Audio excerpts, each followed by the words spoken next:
Okay,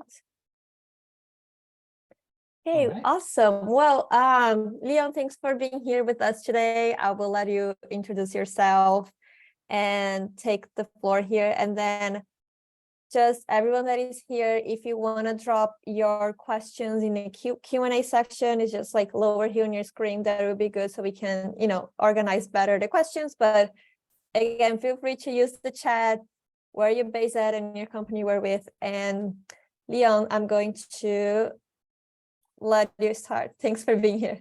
Yeah, for sure. No, awesome. Okay, yeah, I'll get in, and share my screen in a second and get started. A couple of things about me, and I think I put in like a slide about Daybreak and what we do and everything. I think 2022 is my 25th year selling online. I started my first business in 1997 online. I've been in the CPG business since 2015. Where I kind of came in as an early team member at a brand called Health Warrior. In 2016, there's this little upstart platform called Instacart that reached out to us. And they were doing this really crazy thing where, people would go shop groceries off of the shelf for you and bring them to your door. And they wanted us to be a, advertising partner kind of in the very early stages of it. So, I've been buying ads on Instacart, since that period. So, this is, 7, 8 years now, that I've been at it. It's obviously changed really dramatically. Back then when we first started, you would email Instacart your keywords and your bids for them, and they would email you back like at the end of the month, like how the ads did. And so it's really changed dramatically when we think about ChatGPT and the access everyone has to it and everything.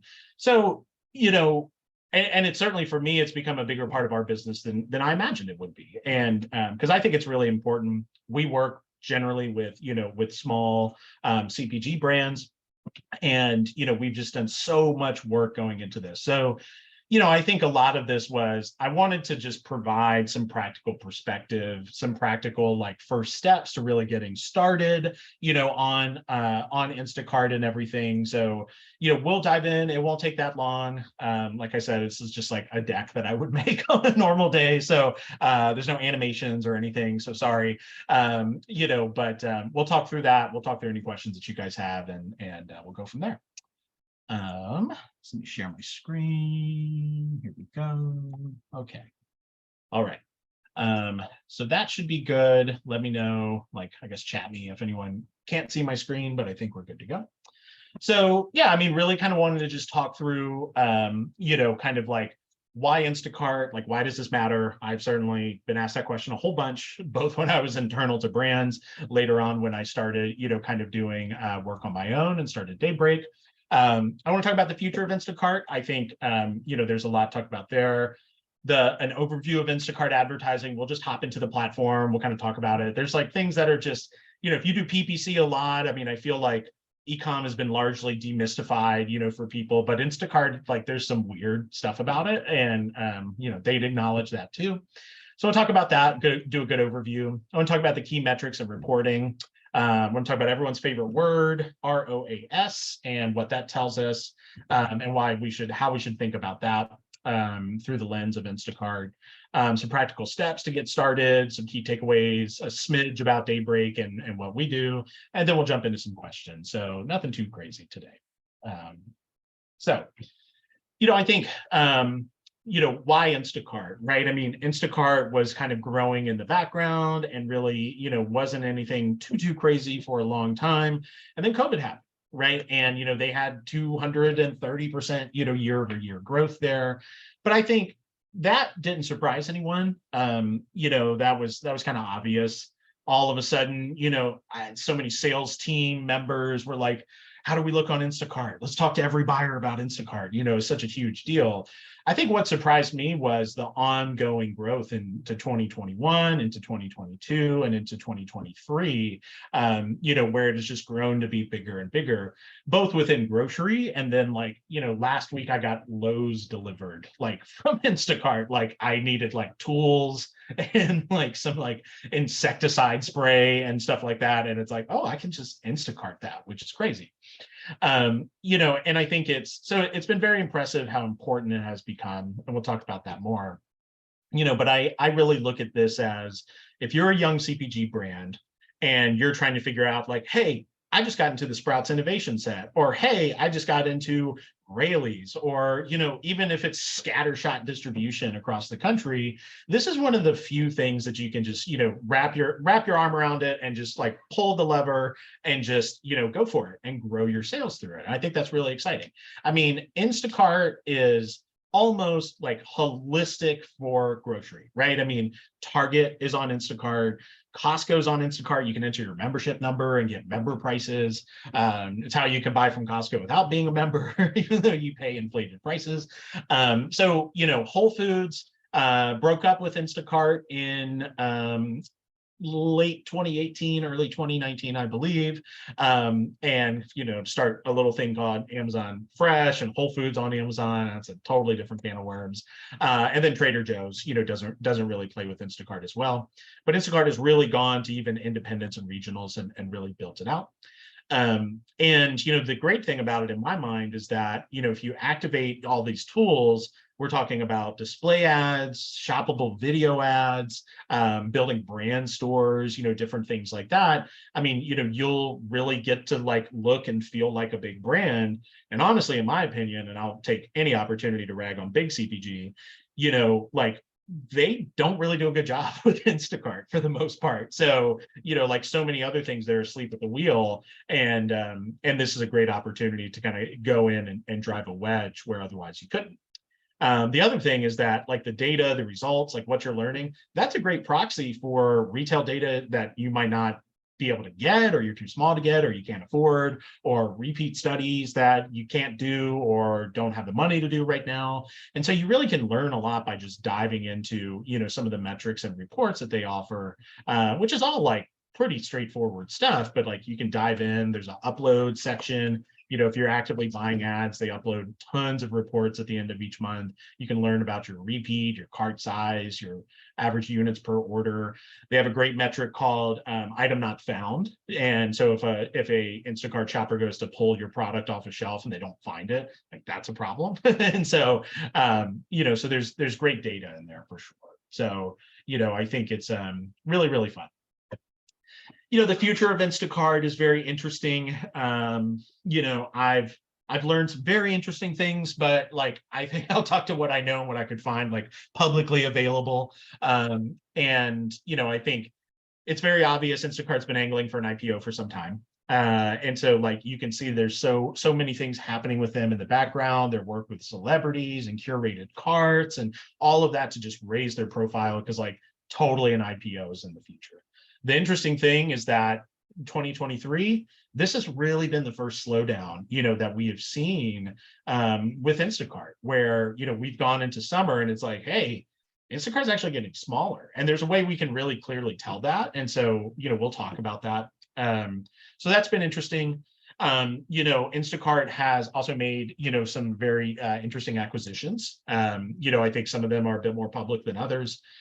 From a public perspective, I mean, they bought a company that was designing like smart carts. And so, technology where, you just put stuff in your cart while you're inside the store and you go and you bag it up, as you're leaving.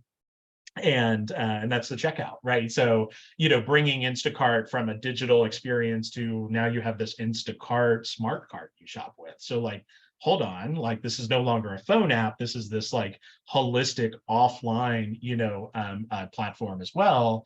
And then they bought a platform called Rosie, which is interesting because it's really allowed them to expand more and more into independent retailers, small retailers, non-grocery retailers as well, convenience stores, all of those kinds of things, because I think, there's an element in their future. They also bought a catering platform as well, where like Instacart is going to like really start to be like, I need anything, like Uber Eats has made, headways into doing grocery delivery, and Instacart is doing the same thing going the other direction, right? So so I do think that's pretty interesting, as well as like their smart carts, POS investments, I mean, all sorts of stuff like that.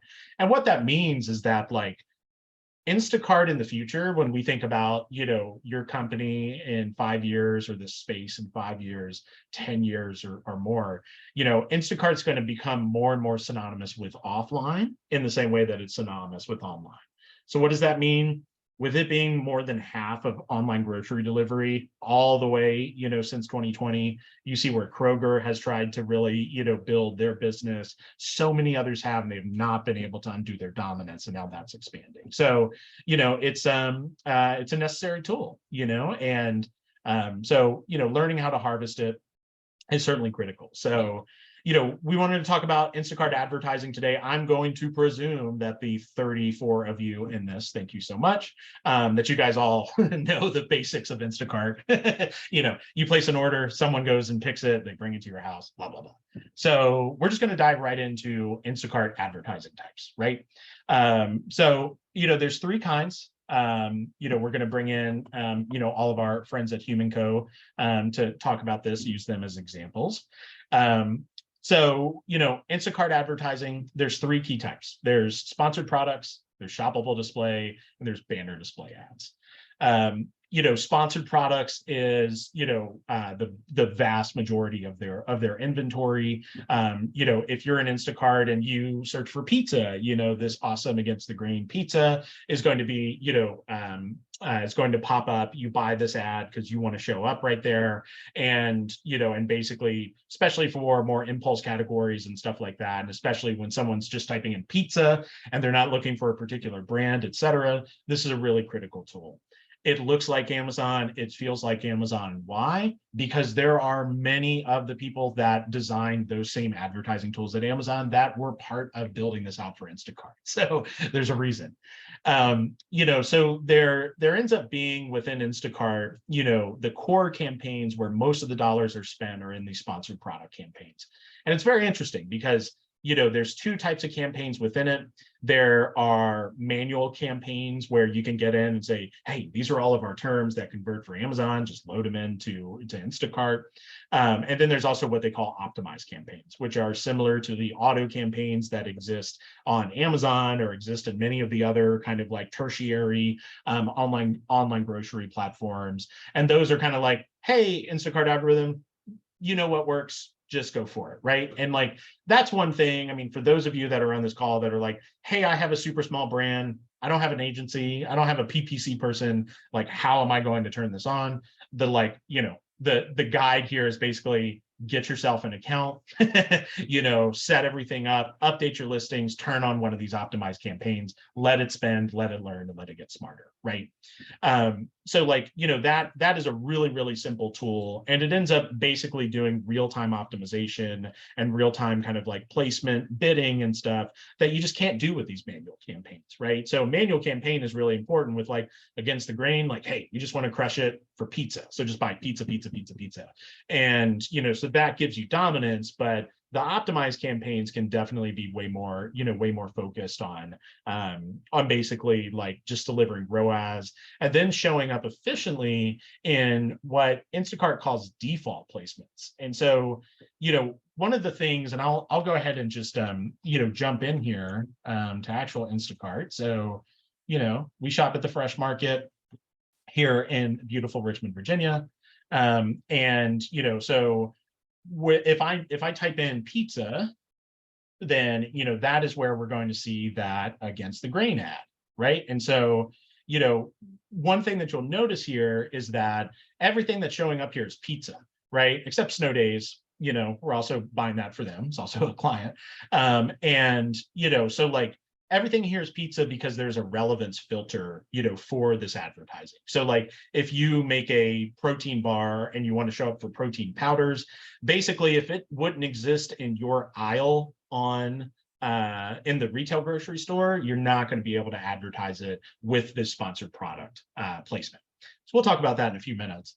The default placement that I was talking about is really all of these other ads that appear across the site, for sponsored products that are not keyword based. So what that would be is if we click into our friends at Snow Days and we see this picked for you placement, you see how this says sponsored right here. It's kind of sneaky because now you don't actually realize that all these are ads and this feels very organic, right? And so these are all default placements, and this is controlled by just a core bid. Actually, when you create a campaign, a sponsored product campaign in Instacart, it says, what's your default bid? And what you said is that default bid actually determines your hierarchy across a placement like this. Or if I go back to the fresh market and you see this buy it again placement, like these are all ads, boom, boom, boom, boom, boom, boom, boom. So, what does this mean? It means if you're thinking, like, is Instacart going to make me subsidize my repeat purchases? Yes, for better or worse. It does mean exactly that. So, I think these placements are generally higher ROAS because like the optimized campaigns know where to place it.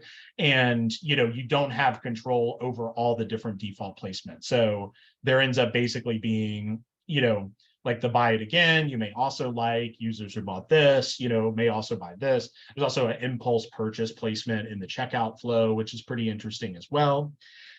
So, this ends up being a huge chunk of it. And, obviously, as you build it out and the business gets more complicated for you, you're going to utilize those manual campaigns because you'll say like, hey, we have a great conversion rate for pizza.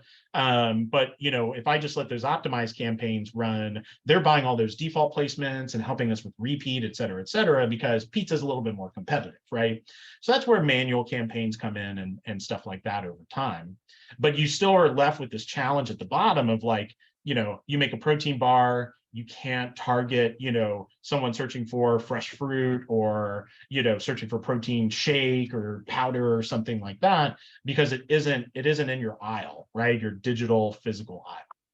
So that brings us to the second type of ad placement. We'll bring Snow Days into this again.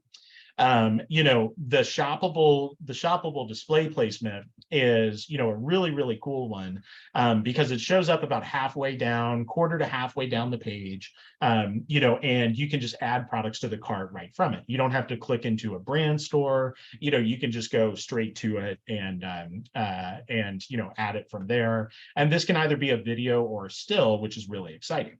So these placements, you can target any keyword. It can be unrelated, to you. It can be your competitor's brand name. If you want to put like your video on search result pages for your competitor. There's also behavioral targeting. And this is really the main place on Instacart that you can do this. You can go after someone that viewed your product but didn't buy. Hey, let's show them a video. You can go after someone that bought your product but hasn't bought it in 6 months. So basically just remarketing their shopping, they start seeing this ad. Or if they bought in your category, but they've never bought your brand, right? So that's really exciting too, especially when you have a category that doesn't have a lot of competitors, but they're monstrous, right? It's like, that's a good way to just, go right after those players as well. And these ads are really cool.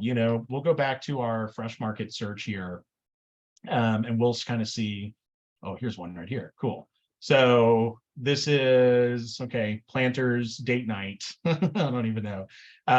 And yeah, and so we see that they have this video here. This is a Justin's ad. And, we can add stuff to our cart just straight from here if we want to, and, we can hit view more. And this is actually going to bring us into like a little brand store. There's a great, I guess this is the Planters stuff. So not many Planters products in Fresh Market. So good for them. But like, this is a really cool placement. So like, we'll do that pizza search again and we'll see who shows up.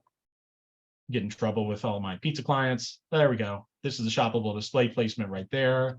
If we keep scrolling, what goes best with pizza? Ice cream. So this is ice cream month for sure. Haagen-Dazs is spending crazy money.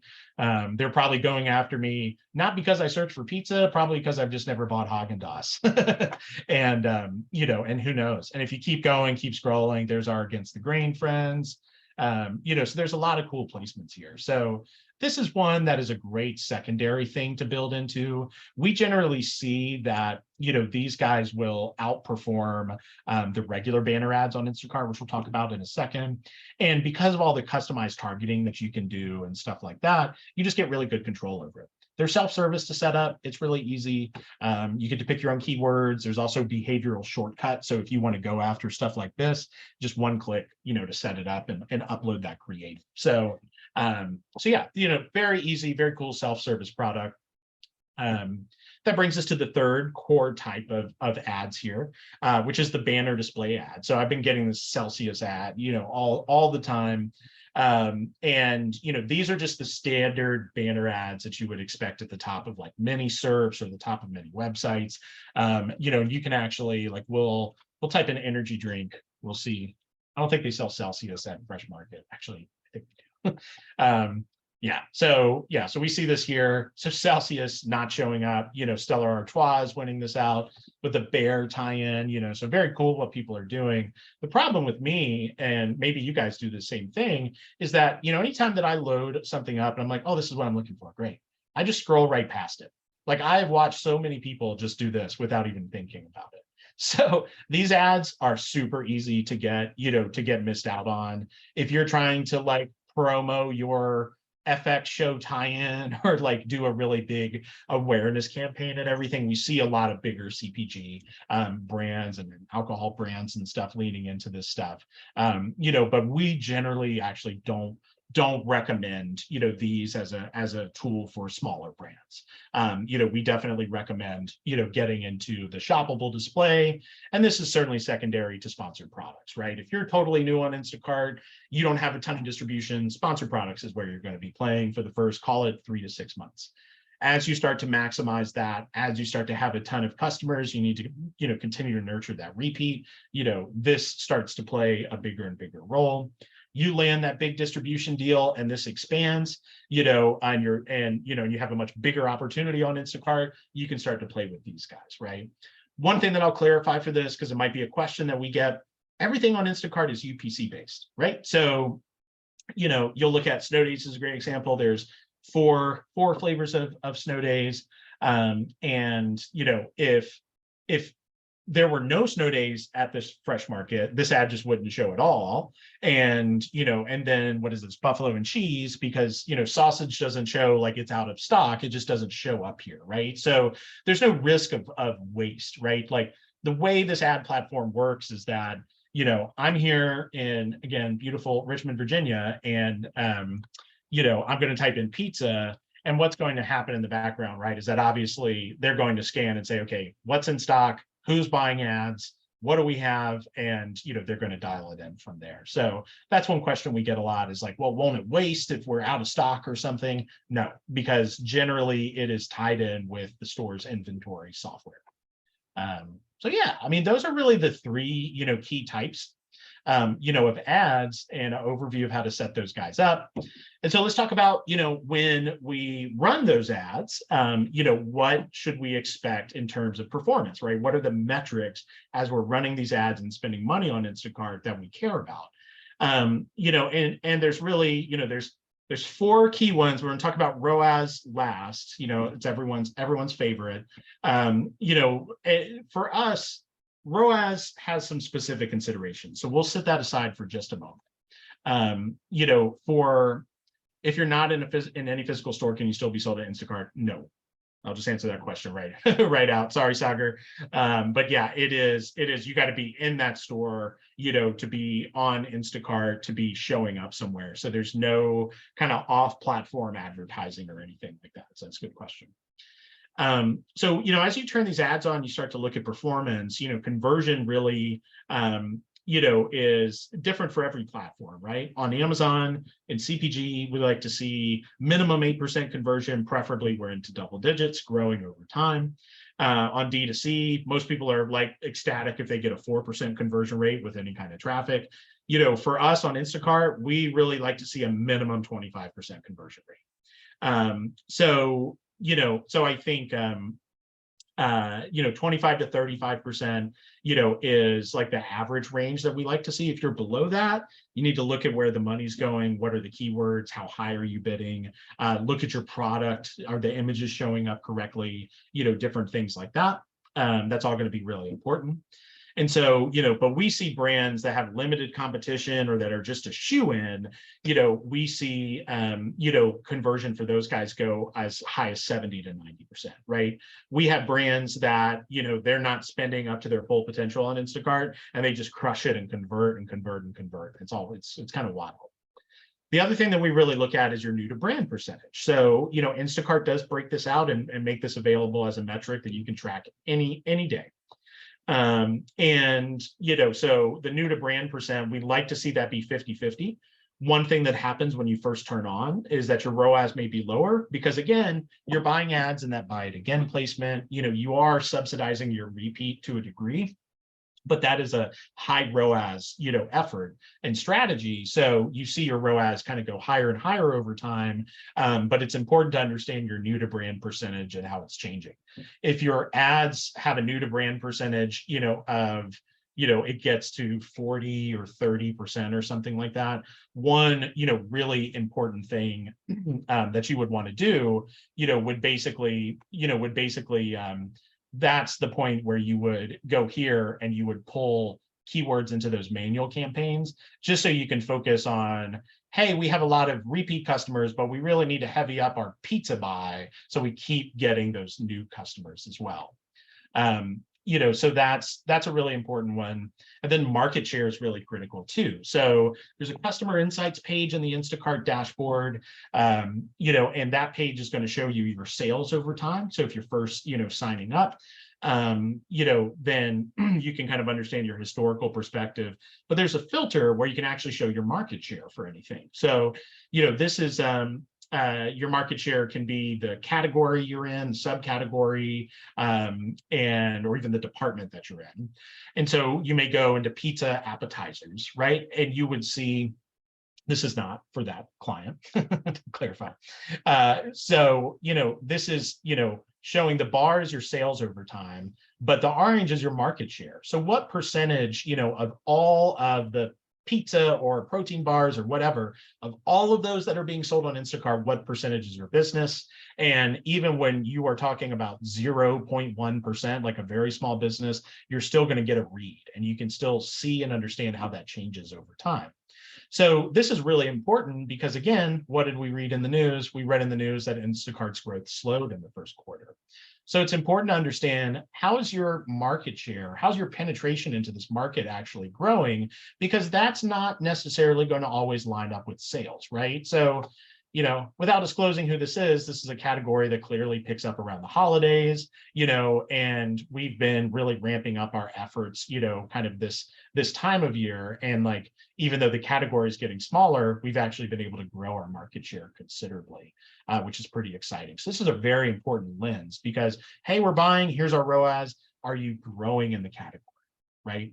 Instacart has a great award they give out at the end of every year. It's the fastest growing emerging brands. We've had a number of brands on it. And the way that they dictate that is, how has your market share changed over time, which is super exciting. Okay, there's two questions, and I'll circle back and we'll do a whole session on them, but they're both kind of similar. So, I'm going to answer them. So the interesting thing about this, again, I said the ads are only going to deliver when you are on a shelf somewhere, right? So that means that there isn't really a minimum, and there really isn't a threshold to say, is this worth it, right? We've had brands, where, we've seen them be in a couple hundred stores. And look, Instacart may be a $200 a month spend, but do they have a positive ROAS? And are those first-time buyers for them? Totally. Is that brand super small? Absolutely. Is this one of the only affordable things that they can go, whoop, okay, we're selling more? 110%. And so there isn't a threshold to get started. And Instacart knows how to get you to spend money. I'll say that about them. And, you will actually get an email from them if you're underspending versus your opportunity. So one thing we recommend in here is actually starting a campaign that spends $20, $40, $50 a day, whatever you're comfortable with, and start to see how that trends. And there's a page, or you get the email that says, here's how many auctions you're missing out on. And that really shows you, what your opportunity is. So, in terms of kind of like the minimum amount, I would say, look, if you're in a couple hundred stores, say, let's spend $500 here and see if we can even spend that much. Because if you're not in enough stores, it's just not going to spend. So that's a good thing. You're not going to waste. And, and I think from a worthwhile perspective, I mean, I think this is one of the most worthwhile things that a young cash conscious brand can do that isn't fuzzy. It's a real result. It's a digital, scalable, controllable tool that pulls stuff off the shelf. So, we can circle back to clarify any of those, but I'm going to mark those answers. Hey, Leon, let's just make sure we read the question. So whoever is watching. Oh, I'm sorry. Does everyone not see them? I'm sorry. Yeah. So both of these questions, one was, is there a recommended store count you should be in to make this investment worthwhile? And that answer is, a couple hundred, is really, I mean, if you're in 50 stores or 75 stores, then, and someone now is asking, how about 500 stores? If you're in 500 stores, you can definitely be spending, probably anywhere from $300 to $1,000 a month, on Instacart. Kind of depends on the stores. One thing I'll say, when you think about who the Instacart shopper is you pay a service fee for Instacart, you tip your driver for Instacart. Groceries are often marked up for Instacart. So what does that mean? The more premium the retailer, the more tied to Instacart their business is, right? If we're talking Food Lion or like a Piggly Wiggly or like a more conventional, we'll call it lower-ish end retailer, you're not going to see a lot of people saying, hey, I'm going to pay a serious premium to get my groceries delivered, right? We live in a country where, most people live paycheck to paycheck, right? They'll go get their own groceries. When you are in premium organic grocers like Sprouts and different things like that, we've seen brands drive 40 to 50% of their total revenue at Sprouts through Instacart. So, and while being a category leader. And so there's some really exciting things there. So the question was, there a recommended store count? I would say if you're in any store, you should get started. And when you sign up for an account, they'll tell you how much you can spend. And someone said Sprouts. Sprouts is like, I don't know this for sure, but it really, in my experience, feels like Instacart's like #1 grocery retailer. Just so you guys know. Wayne asked, are there any categories showing better growth than others? I would say it's been pretty, even across the board. I do know that, a lot of, Instacart has ads for produce brands and produce suppliers and stuff now. Here, make sure our organic bananas sell through and stuff like that. So yeah, for sure.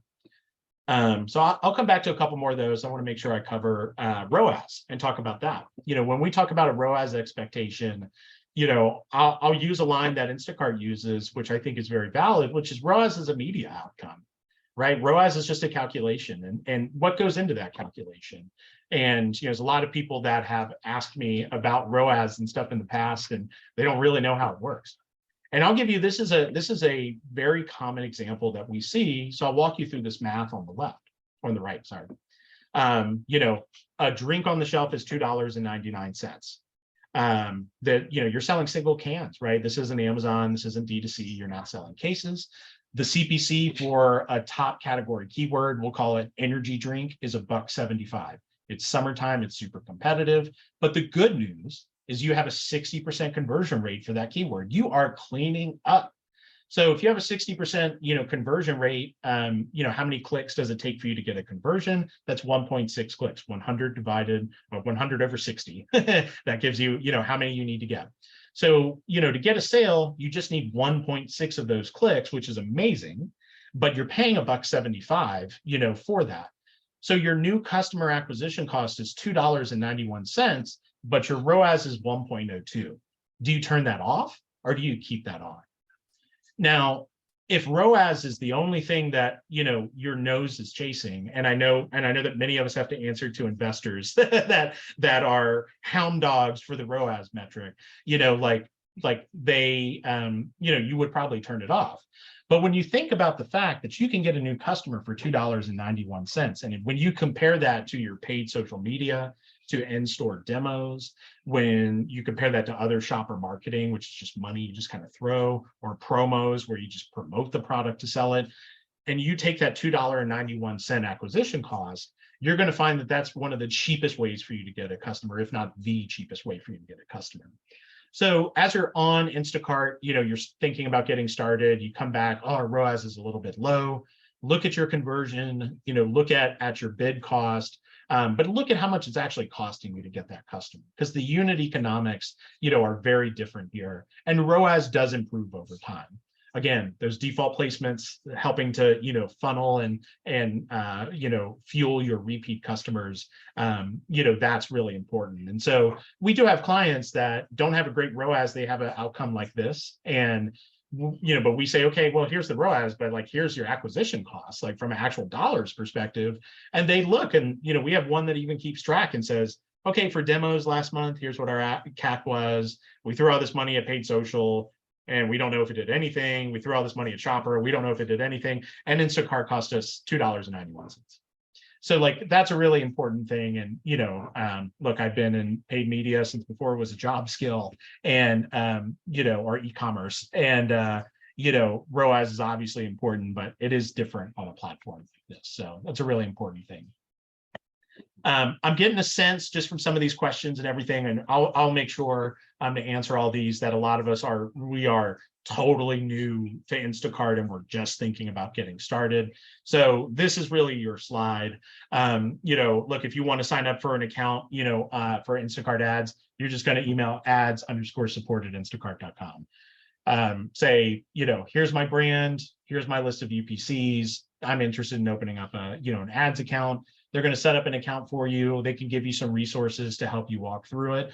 There are Instacart reps that do get assigned to some brands. Not all brands get assigned Instacart reps, but some of them do. They're a great resource as well. And, once that account is set up and your UPCs are loaded in, it will populate historical data. So, a lot of brands that we've started with have been like, whoa, like, we've been selling $500 or $5,000 a month on Instacart. We had no idea. Like, let's go. So even if you're saying, hey, I'm in 500 stores, and if you don't have an Instacart account today, then you're probably going to find that you do have some sales are already happening in there. Prepping your brand is important. You can go in, there's a library tool. So everyone knows that like Syndigo and IX1 and all these random platforms, they are either very expensive or they don't work. There's no middle ground. With Instacart, you can update your library, so at least all of your products show up consistently and correctly on Instacart, which again, 55% of grocery delivery, so it's where it matters. So you can go in and manually update that yourself. That'll override any contributions that like stores are sending in that may be old. You can also build a brand store. There's a great self-service tool. It's really easy to use. You can build out a Instacart store, highlight your products, a logo, have some RTBs, recipes, different things like that. So that one's really fun and easy to explore. It's more intuitive than like Amazon Store Builder if you've done anything with that. And on the right is really like what you got to do to get started, right? I mean, load all of your items into that optimized campaign, start as low as $25 to $50 a day, start to see there's a recommendations page. It'll show you can spend way more or, increase your bid. And you'll see those campaigns start to, learn machine learning over time. And it's going to get more and more, efficient and effective and everything.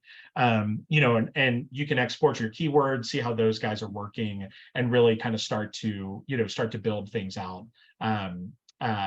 From there.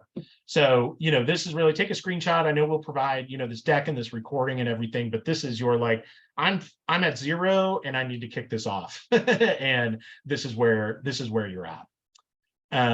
So let me take a look at, so like, just a couple more things, and I think a lot of this is just kind of reiterating what I said. This is a really important tool for your business. Love all these questions, guys. Keep them coming. We're going to get right into them. They're growing in more ways than delivery. So like, embrace the Instacart, learn the Instacart. It's not going away. The platform is pretty straightforward. So like, don't be scared. This stuff isn't rocket science. I have a college degree in Hinduism. like I didn't go to school for any of this, like it's all good. So you can get in, you can learn. Those optimized campaigns allow a lot of the hard stuff to just happen. ROAS is a secondary metric. How much are you paying to get new customers? How are things performing? look at how Instacart is from a new customer cost and scalability perspective versus other tools. Update your listings, make sure you look really good. Don't get fooled by an agency that says, we can crush it on Instacart for you. We just need this $3,000 a month retainer, blah, blah, blah, blah, blah. You know, I mean, we do this work, right? And we have brands where it's very intense and it's very scaled up, it's very granular, and we have 100 campaigns. But again, this is a very simple platform. You know, we offer this as a pro bono thing for brands we manage on Amazon because we think it's important for them, you know, and so that's how we do it.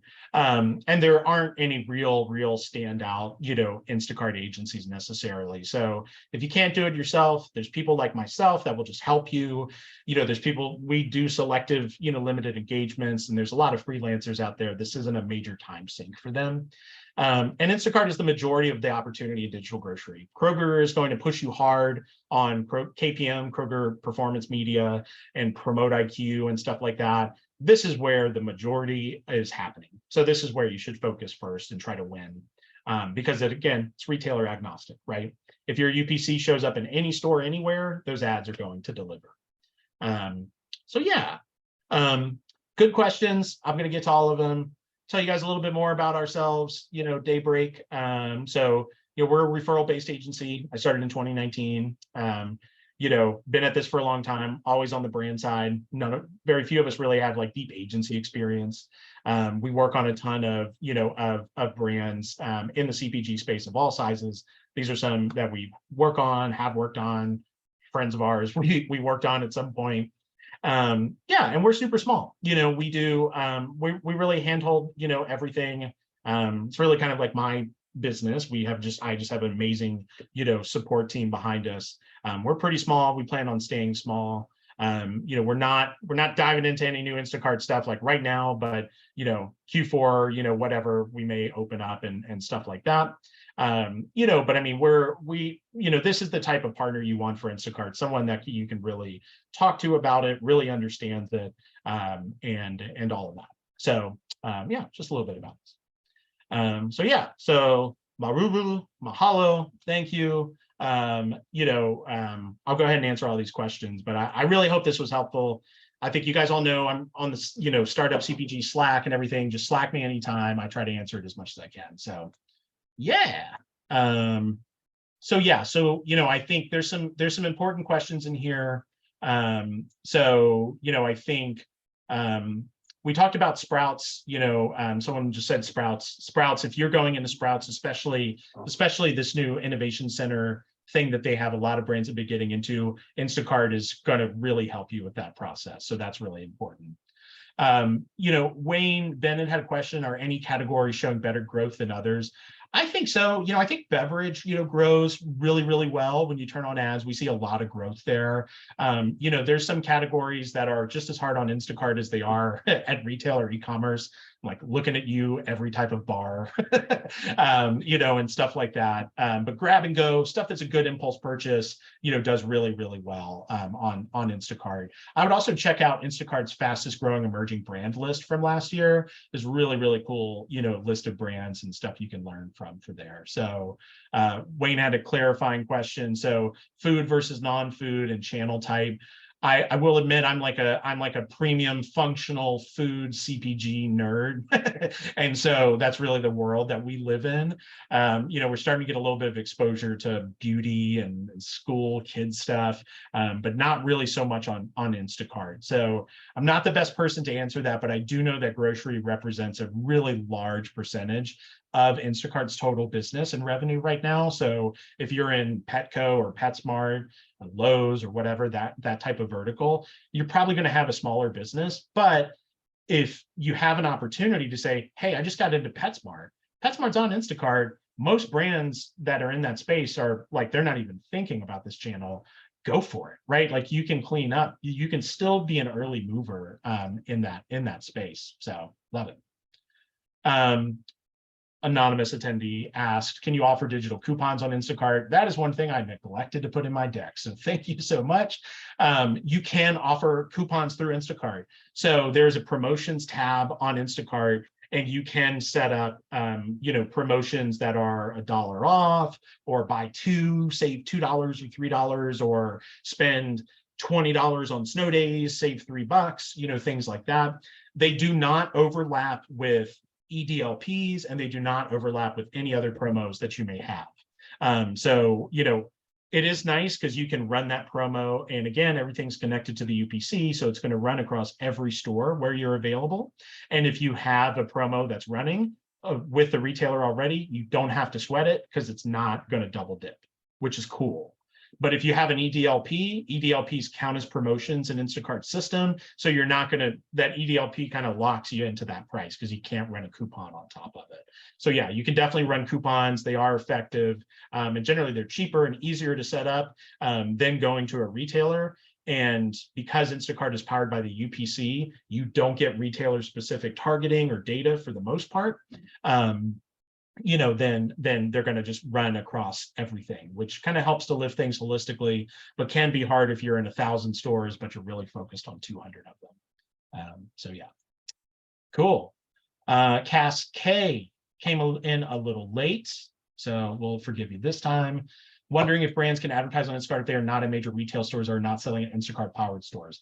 So, you know, there are so many small grocery stores that are on Instacart today. Elwood Thompson's here in beautiful Richmond, Virginia is on Instacart. Berkeley Bowl somehow is on Instacart, and Berkeley, California, a lot of those smaller regional players. Is it a big business for them? No. But yes, do you have to be in a store to advertise on Instacart? Yes. Your UPC needs to be in stock. It needs to be on the shelf. That's how you show up on Instacart for sure. So yeah.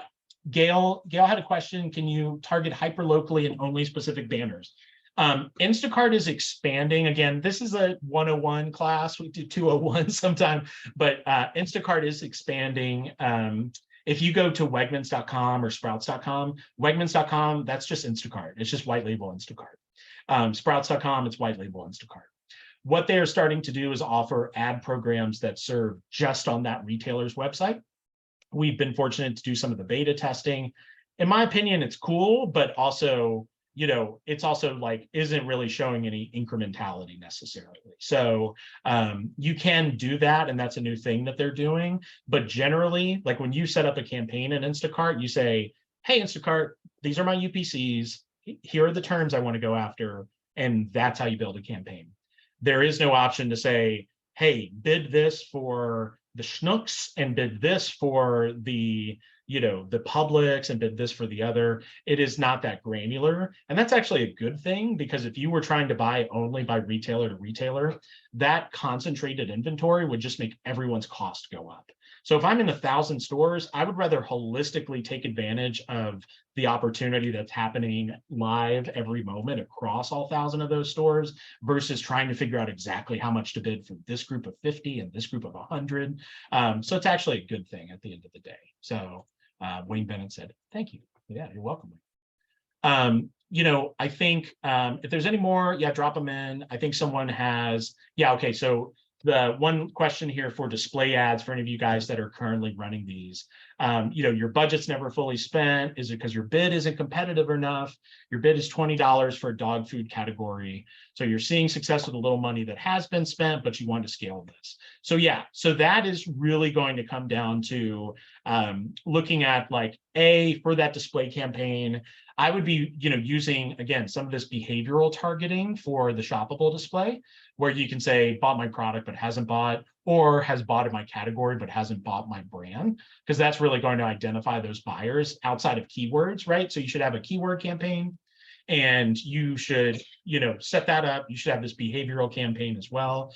And the way, if it's not spending enough, if you have a $20 CPM bid, make that $21.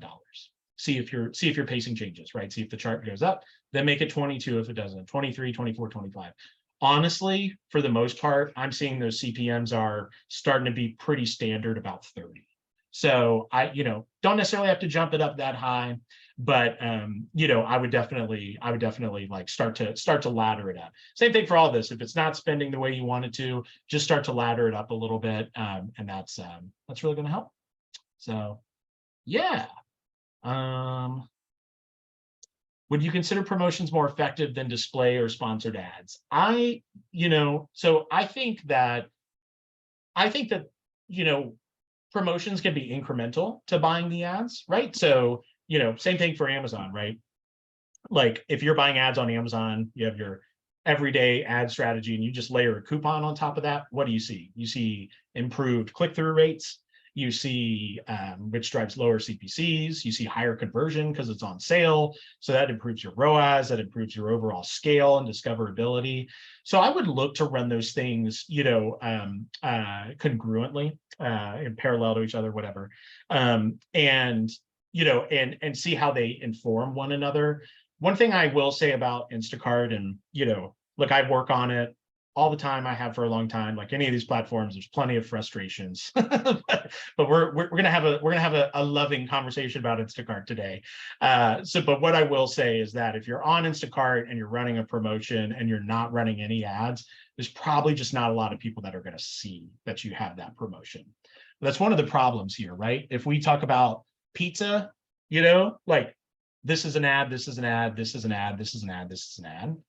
We come back down here, not ads. Now we're back to ads. So if I'm not advertising, like think about how far you're going to quickly, end up down the search result page for sure. So yeah.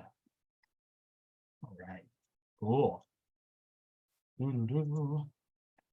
I think that's it, guys. I mean, any more questions? I mean, if not, again, thanks so much. This has been super fun. I'll give everyone a minute if there's any more, but otherwise, this is super, super fun. Hopefully it's helpful. It's just leon@daybreak.agency, Leon. If you have any random questions and stuff like that, hit me up on the Startup CPG Slack. Always here to help. That is our goal. So thank you so much. Awesome. Thank you, Leon, so much for sharing your experience and your time. And thanks for everyone to join us. We'll be sharing the recording soon by email. And yeah, as Leon said, you can always reach out to him and we appreciate your expertise. All right. Thanks so much. Appreciate it. Take care. Yeah, bye. See ya.